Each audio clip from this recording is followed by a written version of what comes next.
Hello, I'm Esther Githui-Ewart. Welcome to Africa 54. Here's what's coming up. South Africa's ruling party, African National Congress, faces stiff competition in the national elections. It could lose the parliamentary majority. Dozens of villages in Sudan's Darfur region were burnt down in April, according to satellite images documenting the Sudan war that could be used to hold those responsible to account. And we have an inspiring story about a Kenyan entrepreneur who is battling leukemia but still manages to launch a handbag business. All this and much more coming up on today's Africa 54.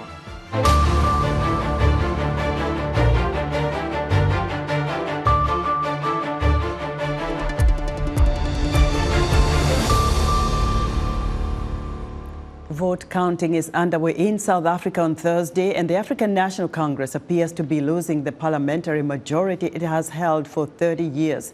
Partial results from the national election shows what would be the most dramatic political shift since the end of apartheid.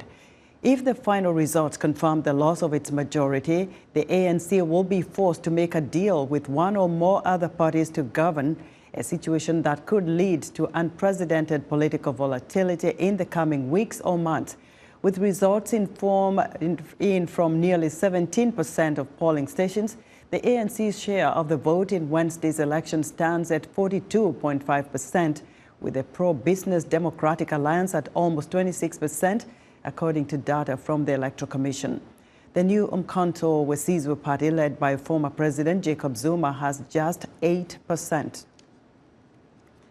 South African officials are predicting a higher voter turnout for Wednesday's national election than in 2019. VOA's Kate Bartlett spoke to voters in two very different areas of Johannesburg about why they turned out to cast their ballots.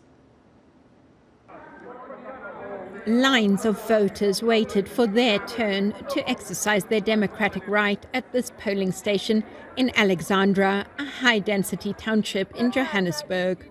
62-year-old grandmother Dora Sekobela vividly recalled her elation during 1994 elections, the first ones in which blacks could vote. I voted for the first time, I was so proud. I couldn't forget it that day.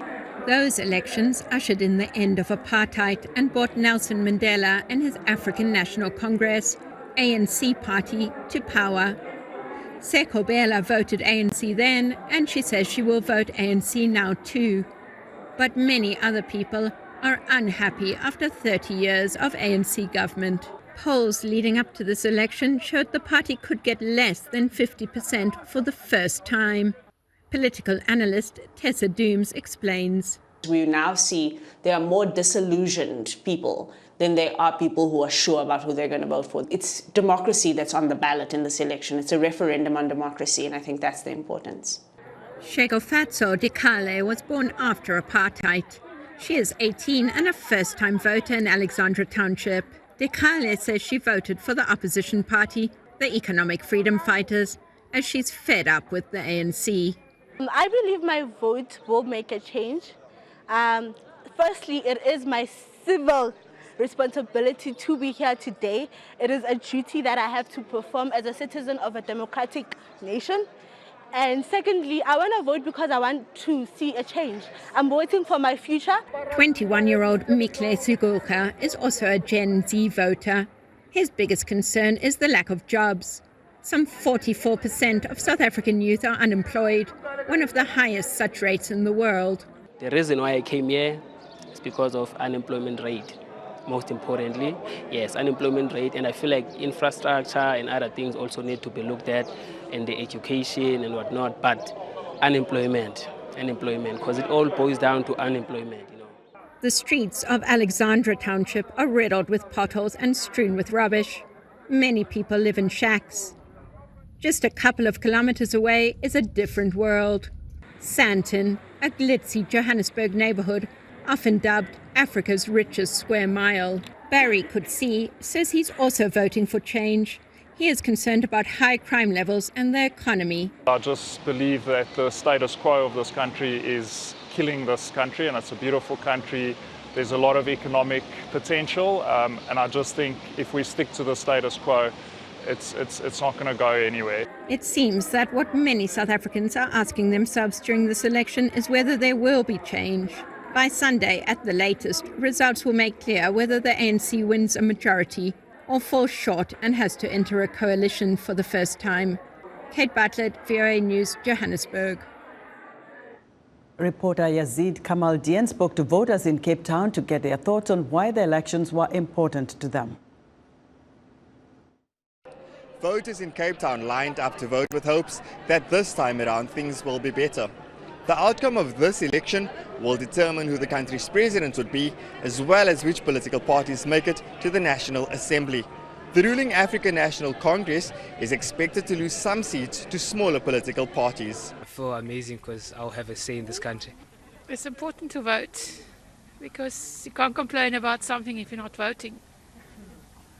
30 years of democracy, we don't have any representation as the youth. We can't necessarily locate ourselves in any of the parties that we see. And for most of us, I think today is we're not voting because we believe in any of the political parties and the fact that they're going to bring change, but we're voting. For some of us, it's a form of political activism, coming inside and just picking any party, but also having a very strong stance of the parties that we're not going to vote for. I think that it's been some positives, a lot of negatives, as one would expect for any democracy. I think that things could have gone better in some respects. It's changing, Democracy changes, a fluid concept, so it's growing. So as 30 years develops, it's going to change, but so far it's okay. It needs change. For Voice of America, I'm Yazid Kamaldin in Cape Town, South Africa. Now to Madagascar, where citizens on Thursday are awaiting the results of the country's parliamentary elections. Voters cast ballots Wednesday in the Indian Ocean island state where President Andry Rajoelina was re-elected late last year in elections widely viewed as controversial, with low voter turnout and boycotted by the opposition. Rajoelina's ruling Tanora Malagasy Vanona party is hoping to secure a majority in this election as well. Last year's election period was marred by weeks of protests by opposition party leaders and their supporters. Rajoelina himself ascended to power in a 2009 coup, prompting an exodus of foreign investors from the country. Sudan's army is rejecting a call to return to peace talks with the paramilitary rapid support forces following a conversation between General Abdel Fattah al-Burhan and U.S. Secretary of State Antony Blinken. Talks sponsored by the U.S. and Saudi Arabia have been stalled for months after failing to achieve a sustained ceasefire. Sudan's army-aligned foreign ministry is welcoming an Egyptian invitation for a summit of civilian political groups, but placed conditions on the types of groups and foreign actors invited. Investigators using satellite imagery to document the war in western Sudan's Darfur region say 72 villages were burned down in April, the most they have seen since the conflict began. Henry Wilkins spoke with the people who do this research about how so-called open-source investigations could be crucial in holding those responsible for the violence to account. In London, open-source investigators use publicly available information, often from the internet, to find evidence of villages being burned thousands of kilometres away in the war-torn Darfur region of Sudan.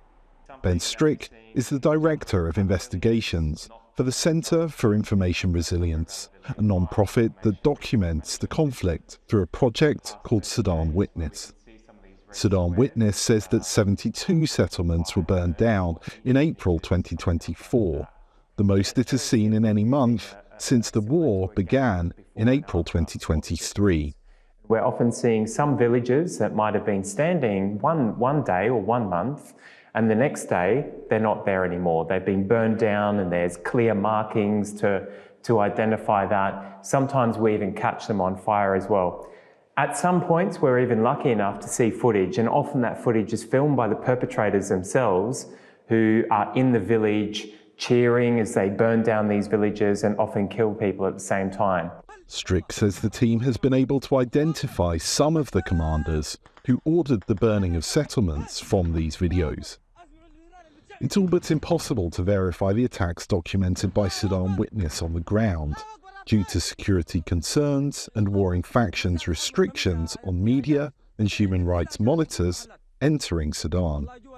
Human rights lawyers say that regardless of the difficulties in getting first-hand testimony, the international community needs to do more to stop the violence perpetrated against Sudanese civilians, even as the wars in Gaza and Ukraine dominate the headlines. The amount of outrage, rightful outrage elsewhere in the world, can also be directed at Sudan, and the appropriate resources directed to protect and end the violence. Strick says open source investigators will play a crucial role in holding the perpetrators of violence against civilians to account in the future. He says that open source investigation is also important in disproving propaganda. There are certain elements claiming that they are condoning or that they stand against human rights abuses. However, some of the information that we're digging out shows contrary. And this is really useful because we're able to show the evidence, not just tell it. And that's really important in a space of propaganda and disinformation. Non-profits have blamed the paramilitary Rapid Support Forces and associated ethnic Arab militias for carrying out ethnic cleansing and attacks, including the burning of villages, against non-Arab communities in Darfur. Andy Wilkins, VOA News. U.S. presidential candidates Democrat Joe Biden and Republican Donald Trump are both campaigning for the support of black voters. VOA correspondent Scott Stearns looks at how the presidential campaigns are targeting African Americans. Donald Trump told voters in New York that all Americans will benefit if he's elected. It doesn't matter whether you're black or brown or white or whatever the hell color you are, it doesn't matter. We are all Americans, and we're going to pull together as Americans. Joe Biden told civil rights leaders in Michigan that all Americans are represented in his cabinet. We have more African Americans. We have more women. We have more minorities in our administration than any other administration in all of history. That's why we're doing so damn well.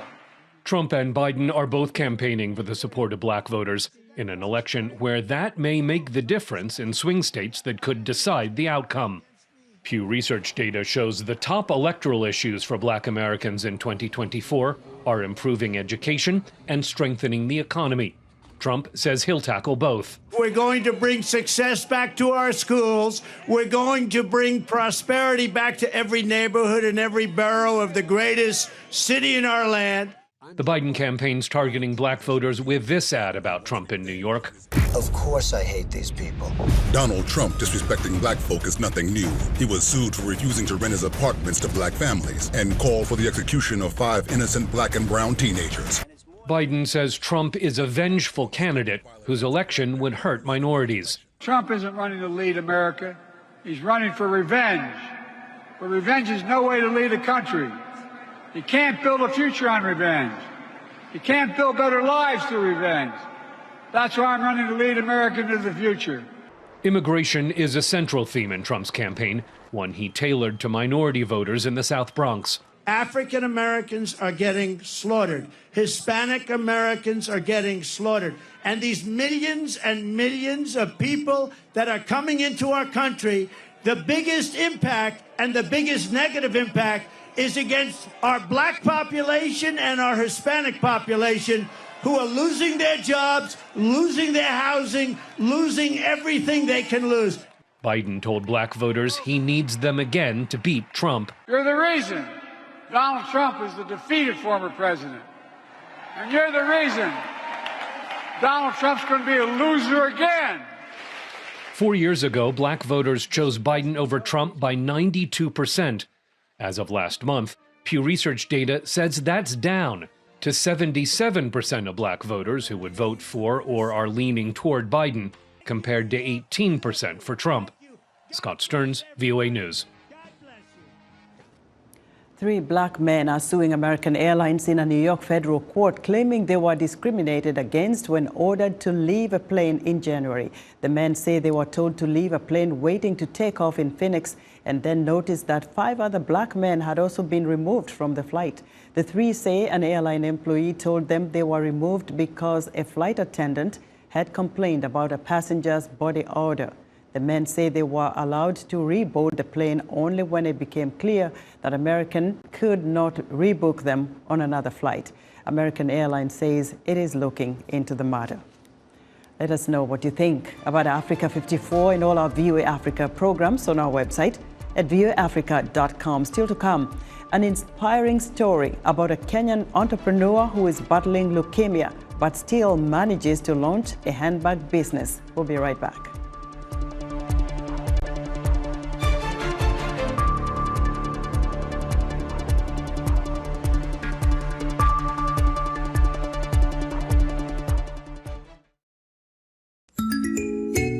Did you know that Africa has the highest rate of suicide?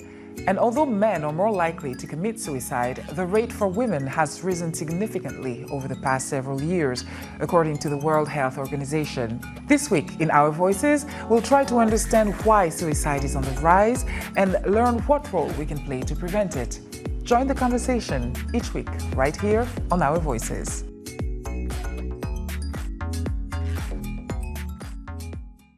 You're watching VOA's Red Carpet. My name is Jackson Vunganyi. Thank you so much for joining us each week right here on Red Carpet. We bring you the latest in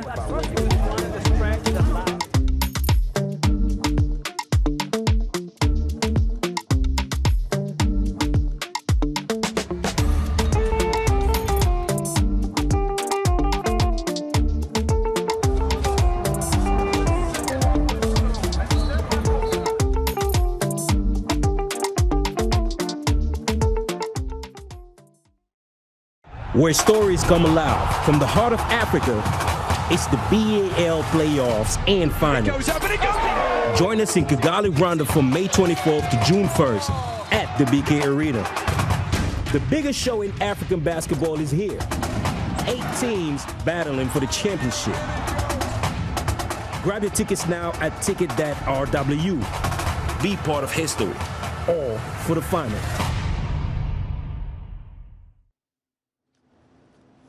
In other news, the African Development Bank is forecasting that the continent's overall economy will expand by 3.7% this year. But leaders at a major African economic gathering in Kenya say there is an urgent need for reforms to the global financial system, which penalizes African nations with high borrowing rates. The International Monetary Fund says Guinea-Bissau is launching a blockchain platform to manage civil servant salaries and boost transparency in a country plagued by corruption. Blockchain technology is a virtual ledger that allows information to be stored and exchanged in a secure, secret, and unmodifiable manner. Each transaction is recorded in real time in a tamper-proof register. And UNICEF is condemning a 70% rise in violence against children in Mali, Burkina Faso, and Niger, countries plagued by jihadists. The 3 Sahel nations are all under military rule. UNICEF's regional director for West and Central Africa, Jill Faninu, says most cases consisted of the recruitment and use of children in armed groups and killing and maiming. Now to an inspiring story about a Kenyan entrepreneur who is battling leukemia, but still manages to launch a leather handbag brand called Eva Wambui Handbags. Despite adversity, she turned her passion for handbags into a successful business. She also taught herself how to design and make handbags, and now exports them to the United States and elsewhere. VOA's Paul Ndiho spoke to Eva Wambui, the creative designer and founder of Eva Wambui Handbags, who aims to inspire other women worldwide facing life-threatening challenges. When I started my leather bag business, I was looking at telling my story. Having fought cancer for so many years, I wanted something that you carry or that I make that you take with you, and it tells you my story. And also for other women who, whatever situations you're going through, when you look at the bag, it encourages you to keep going and to know that all is not lost, and that there's so much to life. Coming from a background where in Kenya, when I was first diagnosed, everybody thought I would die. I mean, it's not because they meant, but that's what we know. With cancer comes death. Survival rates were very less talked about, right? 16, 17 years later, here I am trying to show that I am so much more than cancer. And so that's why having a brand or a business that tells my story was very important to me. I'm sorry to hear that you've gone through these trying times. My heart goes out to you. Are you in remission right now? How are things with you? No, we've relapsed. In fact, now I'm battling lung cancer. At stage 1, it has a big high rate of cure, but I am having to go through treatments, which has been radiation. So yes, so I am still fighting. The biggest thing I've struggled with this time around is my mental health, acceptance and dealing with it. But then I look at my business, I look at the women I support in Kenya, and because it does provide financial benefit even to the women, showing them that I can do this keeps me going. You have done remarkably well trying to sell these bags, both in Kenya and here in the United States. When you've talked to some of, let's say, repeat customers, what kind of feedback do you get? It's more of now you're my to-go-to person for bags, right? We do try and come up with seasonal bags depending on the fall, spring, or summer, the colors. So if we produce a new bag, they are like, hey, I want that bag because they like the colors, they like the story behind it. So what makes your bags unique? Why should I buy your brand instead of going for Gucci, Fendi, Prada? You should buy my bag. One is because I am a small business, I am a growing business. I have created something unique that you will not find with other bigger brands. And on top of that, you get to buy a bag that tells a story. We're trying to get into a men's line where we produce a few bags for men, but also tapping into stories that men want to tell, and so that we can use the bags to tell their stories. I think mostly coming from the country we come from, and this is for both women and men, we don't get to express ourselves a lot. So buying my bags, you get to carry a bag that is a piece that is also a beginning of a conversation. Oh, tell me more about your bag. Or I like your bag. You're like, oh, let me tell you about my bag. So it's a conversation starter. And so I think that's why you should buy my bags. You've inspired me as well. And thank you so much for sharing your story with us today. Thank you so much for having me. I've had a really good time. That was Eva Wambui, the creative designer and founder of Eva Wambui Handbags, speaking to VOA's Paul Ndiho. Basketball African League debutant Al Ahly Lay is one game away from clinching the 2024 BAL title after overcoming Rivers Hoopers 89-83 in overtime to reach the final in Wednesday's first semi-final game. Here are the highlights.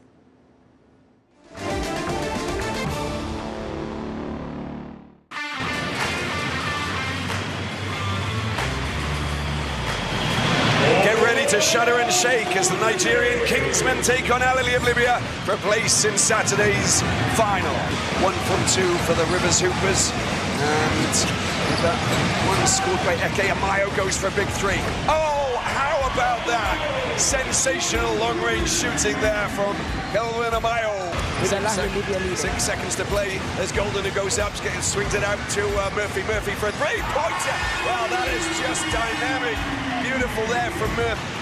Achuil down into the corner. Look at this, ever so dangerous. Well, stay out of there. You're not coming through. Is the call against Egg. Oh, Eke! Perry cuts inside. He goes for 3. Oh, it comes off the rim.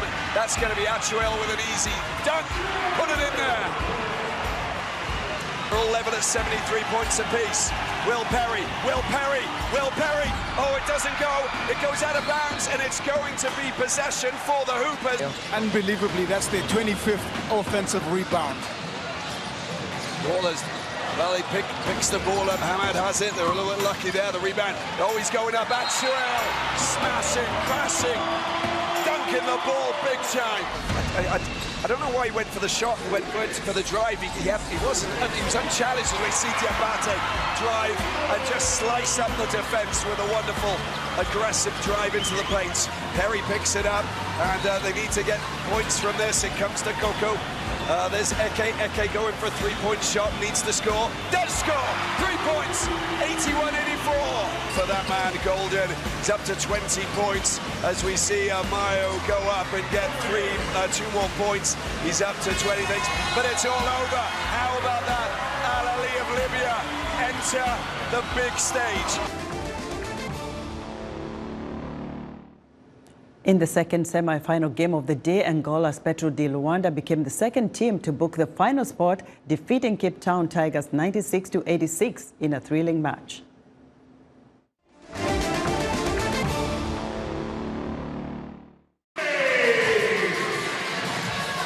Southern African giants collide here in the BK Arena for this second semi-final showdown.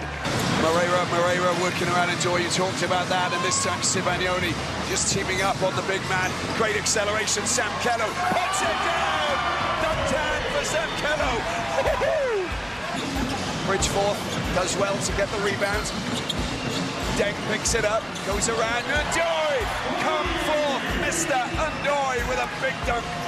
The dribble penetration from Deng, and he drops it right off, and that is what you want to see from your big Ndoy. Slams it home. Nicholas Faust goes up. Oh my, that three-pointer, bring it on. Hitting the target at the moment. Oh, he's lost possession as well. Diarra on his own, put it in. There it is. Teamwork is DreamWorks. Diarra, Sam Kello combining. But when it's knockout games, you've got to have your best players on the floor at all times. Yeah, the rotations will tighten up here in the playoffs. Don't believe it! Faust for another three! They certainly have unlocked the Tigers' defense here in the third quarter. High-pressure shot making. Diarra. Shot clock down to 7, puts it in. Ndoy! Brilliant! He was prowling. We've run out of adjectives at this point. Sam Kello. Oh, he gets the equalizer! Oh, my word! We go again. Lukeni, possession. Cummins needs to get the shot in. Lukeni goes up. He doesn't get his shot. We go to overtime. Cape Town Tigers, they've shown so much grit, so much courage, but they come up short. It's Petro de Luanda who will go into the final of the Basketball Africa League Season 4 with a victory over the Cape Town Tigers. Libya's Al Ali and Angola's Petro de Luanda face each other on Saturday, the last day of the 2024 BAL season. Nigeria's Rivers Hoopers takes on the Cape Town Tigers of South Africa in the third-place game on Friday. And that does it for us today. Be sure to watch Africa 54 on our website at voaafrica.com. From all of us here in Washington, thank you for watching.